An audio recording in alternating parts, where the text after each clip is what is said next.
that time. It's that time. You are tuned in to Seattle Connected, the show that connects you, the audience, with up and coming entrepreneurs, business people, movers, and shakers in our community before they become household names, which we know they soon will be. Today, our guest is my man, Jeff, who is, we'll just name off a few things, a writer, he's an actor, he is a self-publisher, and he's an all-around good guy that you should get to know because everyone needs someone like him in their circle. Please give it up for my man, Jeff. What's up, Jeff? What's up? Thanks, Dave. Appreciate it. Hey, okay, Yeah. I was going to say, yeah. I was going to say, how was the intro? I love the intro. Thank you so much. Okay. Man, it feels like that's all me for real. Okay. Yeah. All right, cool. I'll take it. Yeah, there you go. You didn't even have to pay, man. No. Hey, but I might have to have you do me a favor. Okay, day. all right. Like the mafia, right? Yeah, the mafia, yeah. Yeah, but one day you. I'm going to ask a favor for you. So what's up, man? So you are from, I want to make sure I say it right, the Seattle Urban Book Expo. Yeah, Expo. I was going to say excellence. Oh, yes, that might. Oh, okay. Like excellence, man. Yeah, scratch that off. I might use that for trademarking later. Okay. But, yeah. No. The Seattle Urban Book Expo, S.U.B.E. For short. And what we do is we help Black and brown authors navigate self-publishing by offering writing and promotional services. And we've been at it since 2016. Nice. So, yeah, that's what we are. That's what we do. Based out of Seattle, King County. Yeah. We're here to help our stories get told. Absolutely. And navigate and avoid the red flags and the pitfalls that come along with that journey. Yeah. Yeah. So now what made you want to create this platform? Like, how did this come about? My own journey of being a self-publishing author. I write children's books. Okay. I started in 2012, but I didn't publish my first title until 2014 because I didn't know what I was doing. You know what I'm saying? Yeah. So the whole DIY approach, and I was getting frustrated. I was like, man, it'd be easier if there was like a place that I can go to. It's like, hey, I want to self-publish, and it was a one-stop shop.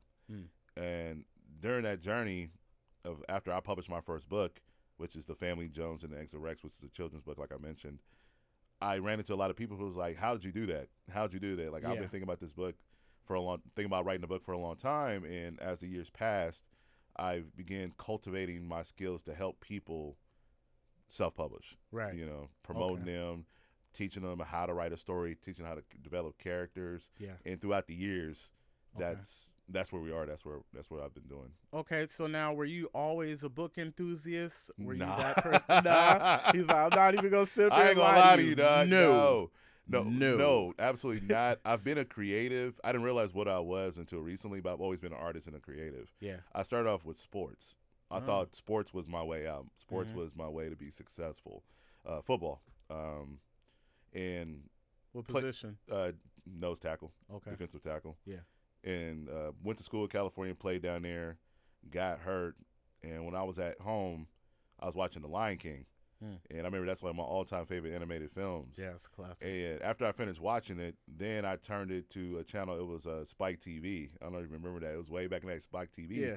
And there was this TV movie about stripper vampires. So I'm like, okay, The Lion King.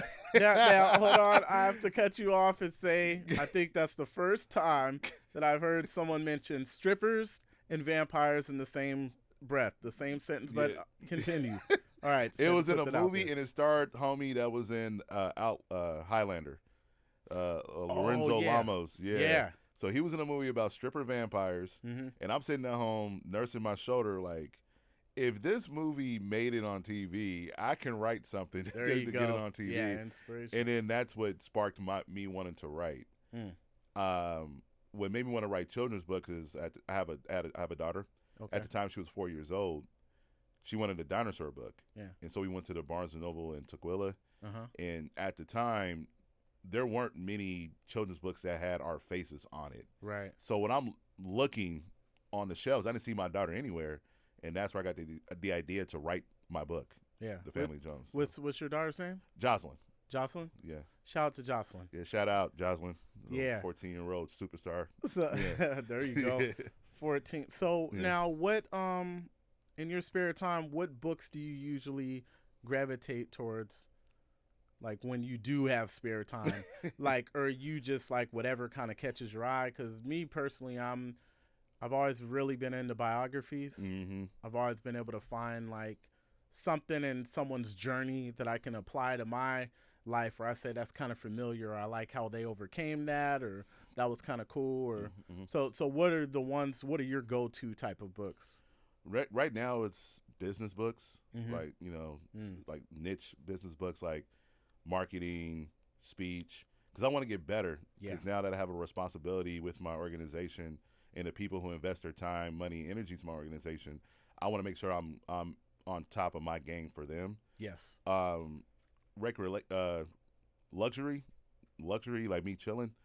I can't say recreationally, apparently, but Right. luxury. The book I'm reading right now is Hannibal, about Hannibal, the person that almost beat the Romans. Yeah. And learning his background story about Carthage and all that stuff right now. I can't think of the author's name, but I'm reading about Hannibal. So another biography about a historical figure like that.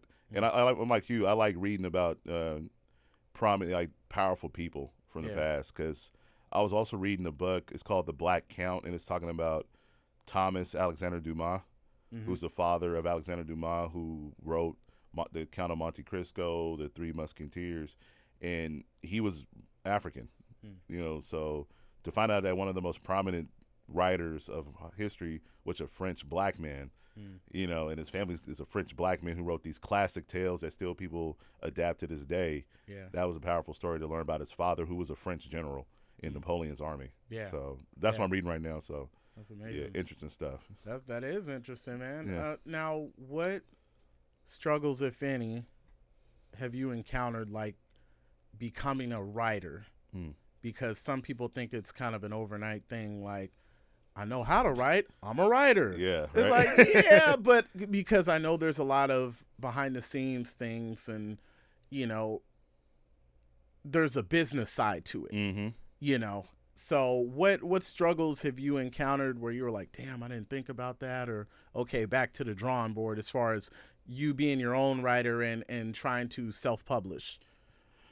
The problems, the struggles is the perfectionism mentality that comes over you, because you want to make everything right. Like you want to make sure you do it perfectly, especially with writing, because you write it, and if it doesn't look good, you erase it, and you end up sitting there for 20 minutes writing and erasing because it just doesn't feel right. Yeah. So my struggle is just letting it be on paper and then fix it later after I complete the project. That's with my writing. For the Seattle Urban Book Expo, it's the struggles I have is making sure that I do the work when I say I'm going to do it. Yeah. Because right now it's just me. Like I have a lot of affiliates that help me out, but the organization, I run it solo. Like I do everything. Like I interact with the authors. I do the newsletter. I do the social media. I make all the calls for all the corporate sponsorships. Yeah.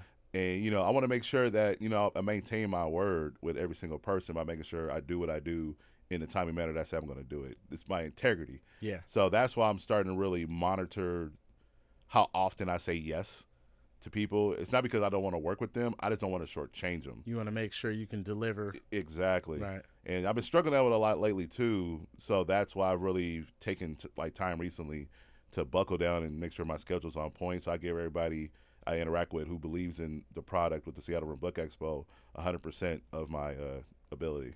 Yeah. So. Okay. So, ma'am, Seattle Urban Book Expo. You have interviewed a lot of powerful writers, authors. I mean, do you know how many people you've interviewed since you said 2016? 16? No. I don't count it either, because I enjoy these conversations with people, because every single writer, author that I've talked to are amazing people with their own amazing story. Right. And with writers, to me, this is my personal opinion, writers are the one art form that doesn't get highlighted enough. Everybody has to have a story told. It usually comes from a writer, but a lot of the attention goes towards painters, dancers, musicians, because I guess they're louder and boisterous with their discipline. But writers, they're the skeleton. Like, you can't have these physical representations of art if you don't have somebody writing down how it's supposed to look. Yeah. And so what I want to do is provide a platform for those writers to be on the same level, be looked at the same as a dancer, as a musician, as a painter, you know, because it's still art as well too. Like we're expressing. It really is. We're expressing what's going on in society today, which is what art should be doing. There's a writer's strike happening right now. Yeah, too, I saw that. It's crazy. And he said things shut down when the writers don't want to write nothing now. Everybody can't do anything. That's when they call you, right? Yeah. I'm available. I got scripts. He's like, come on, man. Nah, I don't want to disrespect the Writers Association. No. That's my peers. So I'm with them. Work. Yeah. Get your money or get your respect, man. Yeah, man. Speaking of writing, I was gonna ask you, what are your thoughts about the lack of Black and brown literature in the public schools right now? Because there's a lot of craziness happening where anything that's out of the typical curriculum, which doesn't make it good. The stuff that's in the curriculum that they want to force feed to a lot of the kids, it kind of gets shunned. It gets thrown to the back, and it's like, let's get this out of here. Let's get this out of here. Like, how do you feel about the lack of diversity that's in the schools and in the libraries right now? I would say go off what you said, but pivot it to this point. There is, like, more than ever, more of a focus, but the issue is it's not written by Black and brown people. Yeah. There's a lot of Black and brown children's books with a Black and brown main character, but the author is not Black. So there's a lot of literary blackfacing going on right now. And that's a problem. Yeah. And these are books that are highly touted. Like, I'll call out one, the whole Ada Twist, the Scientist, that major one. I've seen that. Yeah, wasn't written by a Black person, written by somebody white. So stuff like that. So what we have to do in the community, and teachers as well, is if you truly want to preach diversity, inclusion, equity, representation, make sure that follows all the way through from point A to point Z, all the way through BIPOC, if that's really what you want to do. And also, too, parents could reach out to their local school districts and do book drives. Do book drives, or work together to put an emphasis on having children's books in the school systems that represent their kids.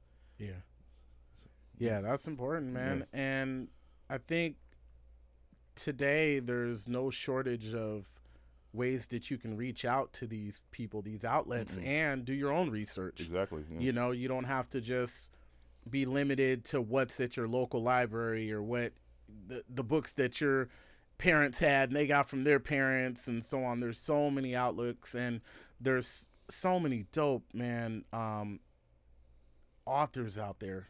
A lot of them are local too, and that's what really drew me to your platform. I said, man, this is cool, because we need to highlight, those out there who they have a story to tell, but they might not have the platform where they can put it out there to the masses, and they might not be at a Barnes & Noble, but it might be an incredible book that you won't even find there. Right, exactly. And I love that, going to bookstores and finding those hidden gems. Yeah. And you realize there's something that really connects with you, too. Because that's the best feeling in the world, when you're reading a book and you get lost in it and you forget you're in reality. And that's, like, the best thing in the world. And a lot of the authors that we work with the Seattle Urban Book Expo are that talented, where they get people lost in their stories. Yeah. And it's an amazing thing to see. It really is. So how many books have you written? I've written and published 5, and I've ghost written 4. Okay. Yeah. Okay. There's also ghostwrite too. So hey, there's a lot of that in the music industry too. Right, I'm trying to get on that, man. Cause then go ahead, give me that music money. I don't need no fame, bro. Yep. And if somebody needs me to ghostwrite for them, I'm putting it out there right now. I write whatever you need. Right. Just make sure the checks, the publishing comes in. It's all good. We got a deal. I don't need no attention. Nah, it's all you. Absolutely. Sometimes it's better to be a silent genius. So now, Jeff, what are the 5 books that you've written? Yeah. What are those about? Are they all different, or is it a series? No, they're all different, all standalones. 5, and they're all picture books. Okay. Because I really love. I've always flirted with the idea of doing chapter books, but I love doing picture books because I get to teach or show a message to kids so they can grow up with. And I always want to do my part in helping kids develop into affluent people. Yeah. And the best way to do is like do entertainment or literature at a young age. So that's why I stick with that. I was good. Remember, I'll list them. The first one, The Family Jones and Eggs of Rex. Story about a family going to dinosaur land and helping a family recover their eggs that were stolen by a pterodactyl. Okay. My second one is Why is Jane So Mad? Chad is trying to figure out why is his best friend Jane is so upset, and then he finds out that her dad was in the military and hasn't come back home yet. So he tries to help her through that.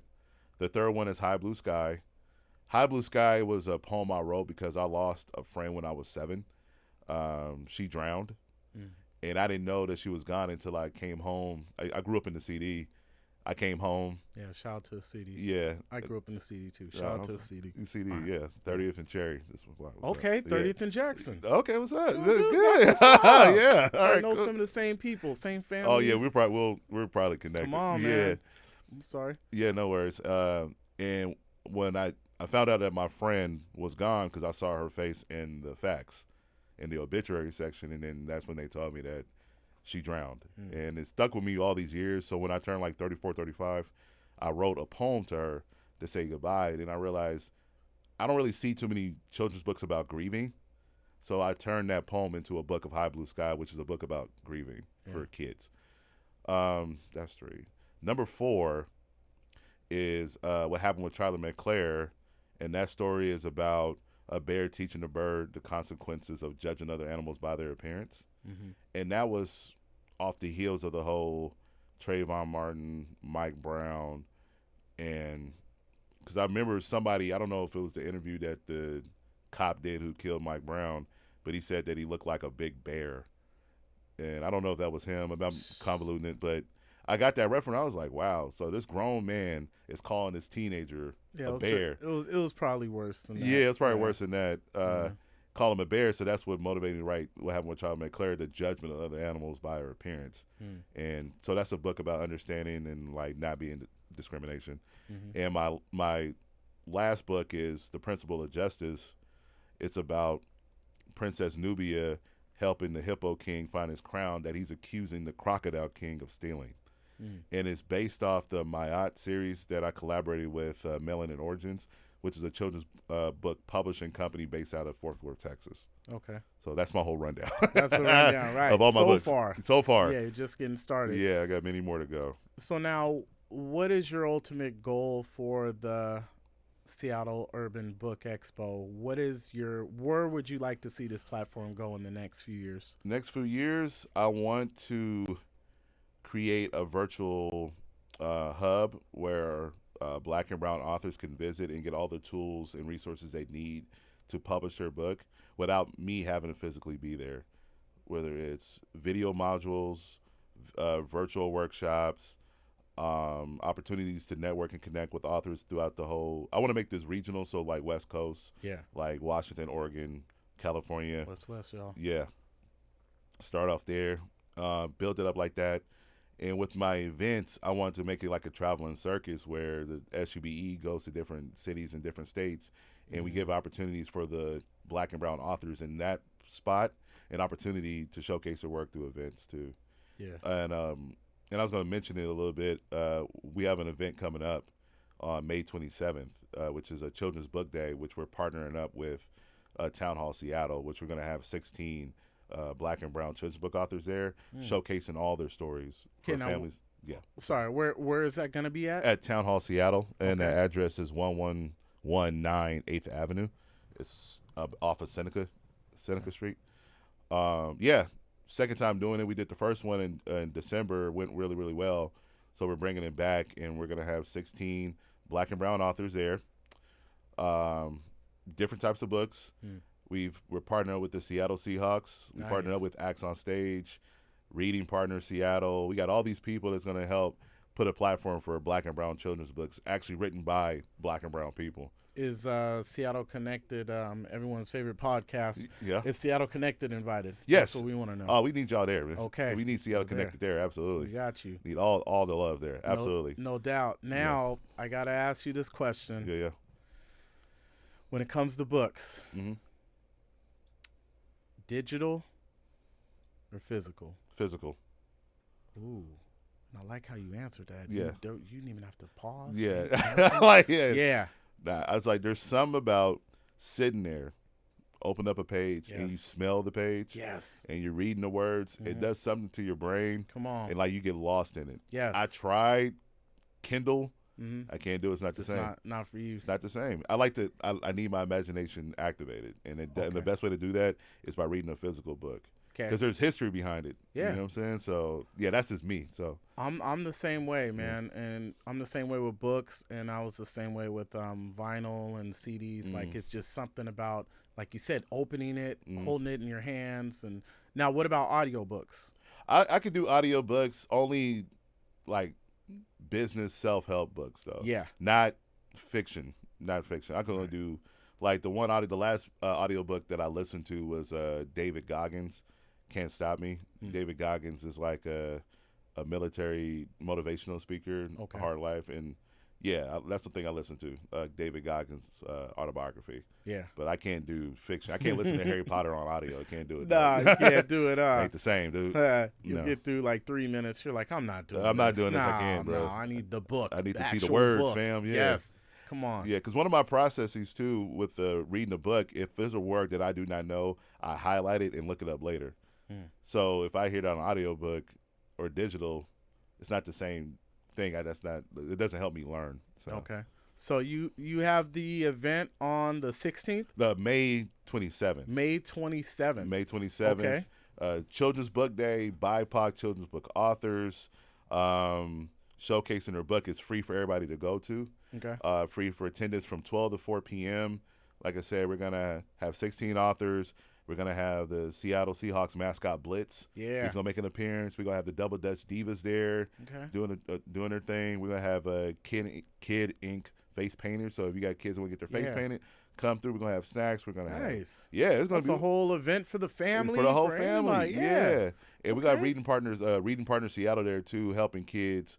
I want to say help them create their own books, but they'll be there doing activities. So it's going to be a lot of family fun and activities too, as well as children's books to stock your shelves with. Dope. Yeah. That's important. Well, man, before we go, you want to give out any shout outs or? Absolutely. I want to shout out, of course, my superstar, Jocelyn. Jocelyn. My 14-year-old Jocelyn, love you to death. And you know, if it wasn't for my kid, none of this would have happened. Yeah. And my daughter continues to motivate me and push me to be better every single day. So I love my kid. Thank you so much, Jocelyn. You already know that you're the best. So not to be said. Also, I'm going to give a shout out to everybody in the Seattle Urban Book Expo community. I appreciate you guys so much for supporting us for the last 7 years. Right. And also we'll get a big shout out to my big sister, Rosa. You know why I love you. Rosa Nicole Booker, you know why I love you. So yeah. All right. That's what's up. And last thing, how can people reach out to you if they want to get in contact or they got some questions? Or? Yeah. Hit me up on S.U.B.E.Seattle.com. That's our website, S.U.B.E.Seattle.com. You can follow us on Instagram, which is Seattle Urban Book Expo. Just spell it out straight like that. Or hit me up on my email, which is info@SUBESeattle.com. And I answer all of it. I'm in charge of it, so you're going to be talking to me. Yeah. So, yeah. So that's how you can look me up and reach out. That's what's up, Jeff. And thank you, man, once again for stopping by and enlightening us on the wonderful world of books and everything that goes into being an author, man. I really appreciate it and everything that you're doing for the community. And we will have his information as well on our Instagram page as well as the YouTube page. Make sure you tune in to SeattleConnected.com or SeattleConnected206.com. And one thing I want to say is we're going to switch it up. It's okay to take care of others, but always make sure you take time for yourself. Until next time, stay connected. Peace.